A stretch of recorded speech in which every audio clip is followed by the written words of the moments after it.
Bismillahirrahmanirrahim. Assalamualaikum warahmatullahi wabarakatuh. Perkenalkan, saya Hanif Ismail dengan NIM C03219019.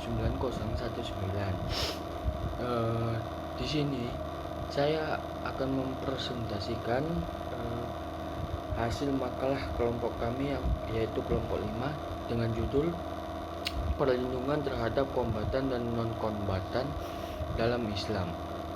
Nah, kita masuki subbab pertama yaitu perlindungan terhadap kombatan dan non-kombatan dalam hukum humaniter internasional. Pada saat berperang atau adanya konflik bersenjata, tentunya tak terlepas dari adanya pertumpahan darah, baik itu tentara dari kedua belah pihak maupun warga negara sipilnya. Namun, dalam hal ini terdapat peraturan-peraturan atau konvensi yang mengatur tentang perlindungan terhadap kombatan atau prajurit maupun non-kombatan atau pengungsi atau warga sipil atau tentara yang sedang terluka, sakit, dan lemah. Hukum atau konvensi yang mengatur tentang perlindungan terhadap kombatan atau non-kombatan yakni Konvensi Jenewa dan Protokol Tambahan tahun 1977 dalam hukum humaniter internasional. Pada dasarnya, orang yang paling utama terlibat dalam konflik bersenjata atau perang ialah kombatan. Di samping itu, ada pula orang yang tidak terlibat dalam perang atau disebut juga non-kombatan, sehingga mereka membutuhkan perlindungan untuk keselamatannya. Orang-orang yang dijamin perlindungannya dalam konflik bersenjata atau perang adalah orang-orang yang tidak ikut aktif dalam konflik tersebut, termasuk anggota angkatan perang yang telah meletakkan senjata karena terluka, sakit, dan sebab lainnya. Dalam suatu konflik bersenjata atau perang, orang-orang dijamin perlindungannya termasuk kombatan. Namun, dalam hal ini, kombatan yang telah berstatus tidak mampu lagi melanjutkan pertempuran dan jatuh ke tangan musuh. Hal ini terdapat dalam ketentuan pasal 4A Konvensi 3, seperti wartawan perang. Perlindungan ini merupakan perlindungan dalam konflik senjata internasional. Sedangkan dalam konflik non-internasional, bila pemerintah belum memberlakukan hukum humaniter, maka bagi para petempur, baik petempur pemerintahan atau petempur pemberontak yang jatuh ke tangan musuhnya, harus diperlakukan secara manusiawi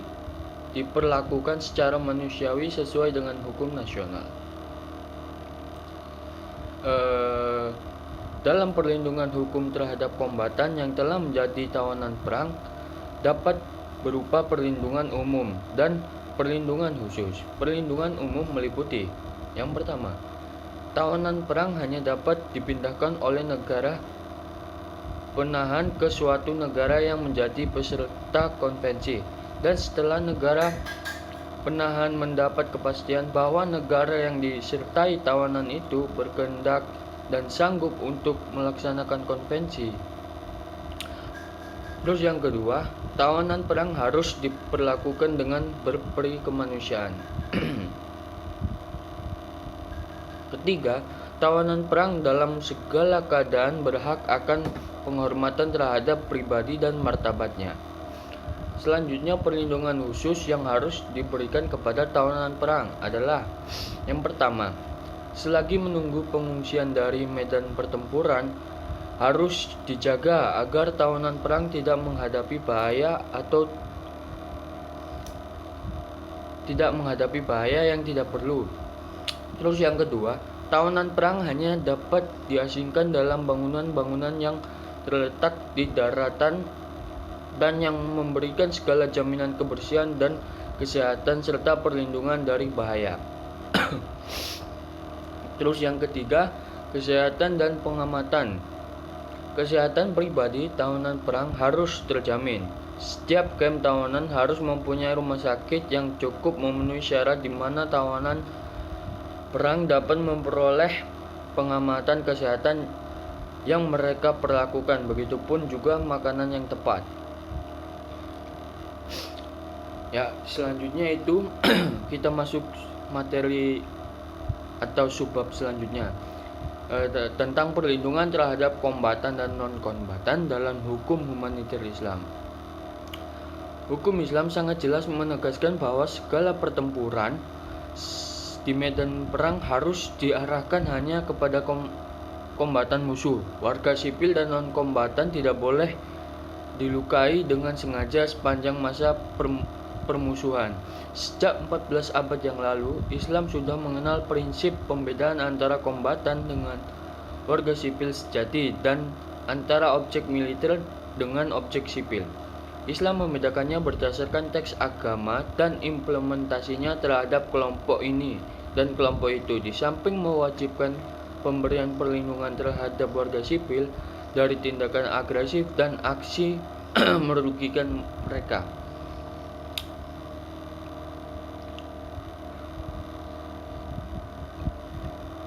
Untuk larangan membunuh pendeta dapat disamakan dengan pendapatnya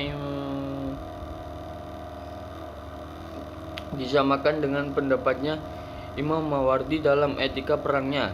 Hanya saja pendeta itu dapat dibunuh seandainya dia maju dalam pertempuran atau mereka tersebut boleh jadi memberikan gagasan yang merugikan pasukan muslim dalam peperangan.